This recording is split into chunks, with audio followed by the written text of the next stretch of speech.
Es difícil el superar un precedente, es difícil borrar un rumor una vez es puesto en marcha. Bienvenidas a nuestra segunda semana de estudio bíblico de la vida de Esther.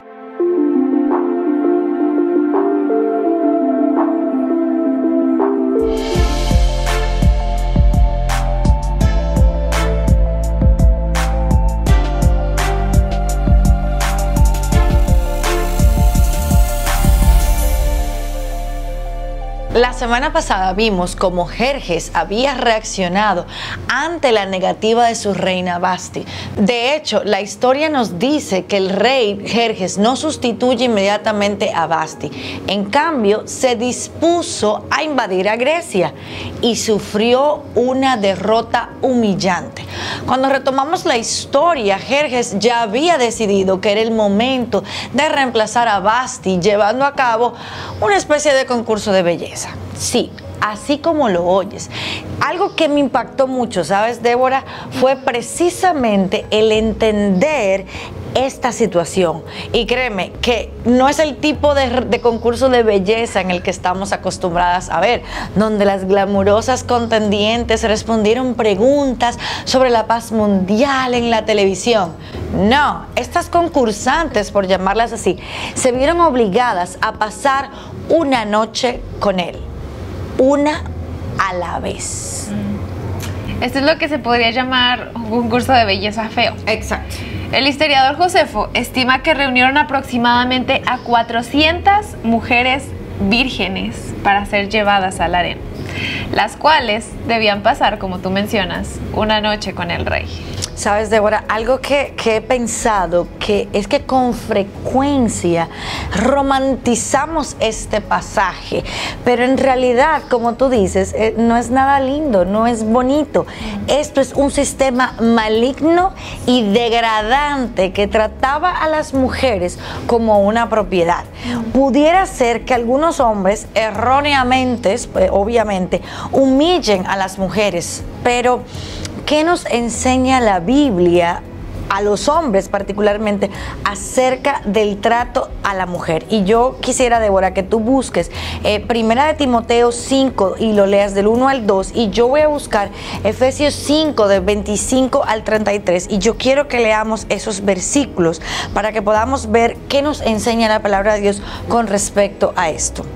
Primera Timoteo 5, 1 al 2, que dice: no reprendas con dureza al anciano, sino más bien exhórtalo como a padre, a los más jóvenes como hermanos, a las ancianas como a madres, a las más jóvenes como hermanas con toda pureza. Amén. Y Efesios 5 del 25 al 33 dice: maridos, amen a sus mujeres así como Cristo amó a la iglesia y se dio él mismo por ella, para santificarla, habiéndola purificado por el lavamiento del agua con la palabra. Dice el 28, voy a ir leyendo así porque para enfocarnos en lo que queremos ver. Dice: así también los maridos aman a sus mujeres como a sus propios cuerpos. El que ama a su mujer, a sí mismo se ama, porque nadie aborreció jamás su cuerpo, sino que lo sustenta y lo cuida, así como Cristo ama la iglesia. Aquí lo que vemos es ese cuidado que Dios manda al hombre como tener, pero por el contrario, ¿qué vemos en el mundo? El mundo lo que ha hecho es adoptar una visión que definitivamente lo que hace es que deshumaniza a la mujer. Pareciera como que el concepto de mujer que Jerjes tenía no era tan diferente al que lamentablemente nos ha tocado vivir. Solamente hay que ver a dónde enviaban a las mujeres luego de la noche con el rey. ¿A dónde la enviaban? Exacto. Y en medio de esta trama que estamos hablando, el rey Vasti, nos encontramos un nuevo personaje, ya es Mardoqueo. Mardoqueo. Y este era un extranjero, al igual que Esther. Desde una perspectiva terrenal, Mardoqueo era un donadie, impotente contra el contexto en el que se encontraba, el cual era un régimen masivo. Exacto. Y totalitario. Pero la historia que Dios escribía jugó un papel muy importante. A través de su fidelidad e integridad, Mardoqueo fue clave en última instancia para frustrar una trama malvada contra el pueblo escogido de Dios. Yamel, y yo quiero preguntarte, pensando en esto, ¿alguna vez tú te has sentido como un donadie?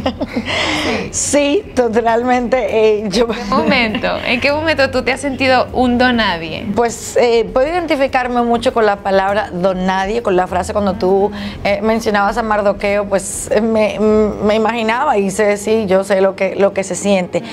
A inicios de este año, el 2020, para mí fue eso mismo, sentirme un don nadie. Actualmente soy extranjera, o sea que puedo también como relacionarme un poquito con lo que vivió el pueblo judío, guardando la distancia y no a esa magnitud, pero sí, o sea, soy extranjera y como te decía, por diversas razones, situaciones que surgieron este año, pude experimentar en carne propia ese sentimiento. Claro, como te digo, no se parece en nada a Esther, ni yo estaba participando tampoco en ningún concurso de belleza, pero sí, te puedo decir que resulta difícil ver la providencia de Dios en un momento así, en un momento difícil, cuando no puedes hacer nada, cuando prácticamente te tienes que decir, Señor, no puedo hacer nada.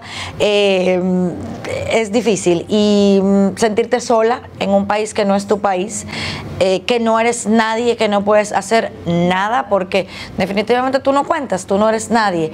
Y yo creo que aprender a ver a Dios, ese Dios soberano, en ese momento, a través de tus lágrimas, y llorar y llorar y llorar, lo que puedes hacer es aferrarte a su palabra y entender que a pesar de todo lo que pasamos este año, todo lo que sufrimos en esos momentos, recordarme que Dios es fiel, que Dios es fiel. Es difícil, pero es un sentimiento no agradable, sentirte, no soy nadie. Sí, lo bueno es que Dios sigue siendo Dios. Amén. Amén. Y esto nos lleva, Débora, a nuestro próximo personaje, a Esther. Finalmente vamos a hablar de Esther. Sus padres murieron, así que ella fue criada por su primo. Su joven vida estuvo marcada por la palabra tragedia. Ella era huérfana y exiliada. Era una joven mujer que tenía muchas razones para que, digamos, no les fuera bien en la vida, pero se convirtió en una hermosa y eficaz sierva del Señor. Sí, es difícil ser extranjera, más aún el ser huérfana. Y yo, siendo adulta, he luchado mucho con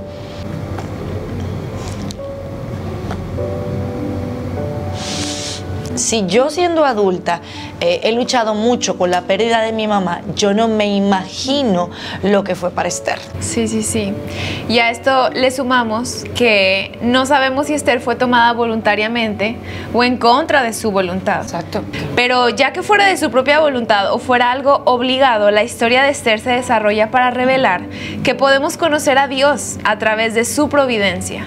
Él sacó bien del mal. A medida que continuamos leyendo el capítulo 2, veremos que Esther recibe el favor del rey en 2 ocasiones más. En última instancia, ¿tú de dónde crees que viene esa gracia? Yo creo que esa gracia obviamente viene dada por Dios. Es la misma gracia que está disponible para ti, para mí, para Débora. Esther tuvo esa gracia porque Dios tenía un plan para llevar a cabo sus propósitos de redención en este mundo a través de ellos. Yo siento y pienso que Esther pudo haberse sentido abandonada, sola, separada de todo lo que era familiar para ella, pero sin saberlo, ella estaba siendo cuidada por alguien que la amaba profundamente. Sí, creo que el cuidado atento que Mardoqueo tuvo por su hija adoptiva es una imagen de Dios, Yamel. Cuando eres encarcelada en circunstancias que están fuera de tu control, circunstancias que tú no puedes manejar, incluso si es tu culpa, sabemos que no estamos solas. Puede que te sientas atrapada, sin salida, pero tu Padre Celestial está allí. El Señor observa lo que te está sucediendo y vigila cómo te está yendo. A su tiempo, Dios derrotará los objetivos de tu enemigo y completará sus propósitos en tu vida. Eso es así, Débora. Y tú sabes, cada día de mi vida, yo puedo dar ese testimonio que tú acabas de decir. Al ver en mi propia vida cómo se dieron pues eventos no tan agradables que definitivamente yo no hubiese escogido. Si yo obviamente pudiera escribir mi propia historia, pero al ver la mano de Dios en cada detalle, aún en esos momentos más difíciles de mi vida, es algo que a mí me trae paz. Amén, amén. Esto es lo que vemos también en Esther. Probablemente experimentó mucho temor, pero sus acciones nos demuestran que ella confiaba en que la soberanía de Dios era mucho más grande que sus miedos. El temor de Dios la protegió de ser paralizada por el temor al hombre. Esta es la belleza en el sentido más verdadero y puro de la palabra. Así es, Débora. Dios tenía un plan para darnos el Salvador. Lo que Él hizo por Esther era parte de este plan. Igualmente, lo que pasa en nuestras vidas no está desconectado del maravilloso y eterno plan de Dios. Lo que esté pasando en tu vida o en nuestras vidas puede tener ramificaciones e implicaciones cientos de años más adelante. Y cuando leemos también Esther 2, 18 al 23, la vida de Esther ya estaba bendiciendo el reino de Israel en muchas maneras que nunca ella pudo haber anticipado. Su presencia en el trono de Persia muestra que Dios va delante de su pueblo para prever sus circunstancias antes de que éstas ocurran. Dios no coloca a Esther en el palacio como una opción secundaria o como una reacción a algo inesperado que salió de pronto, sino que es el resultado de la trama cruel de Amán. Así es, Débora, y es mi oración que cada una de nosotras recordemos que Dios sabe lo que sucederá. Él ha tomado la delantera para proveerte, así que no te preocupes tratando de resolverlo todo. Dios sabe, Dios te cuida y ya le ha dado provisión para ti. Así que nos vemos la próxima semana y no olvides nuestro versículo para memorizar esta semana, que es Efesios 6:12.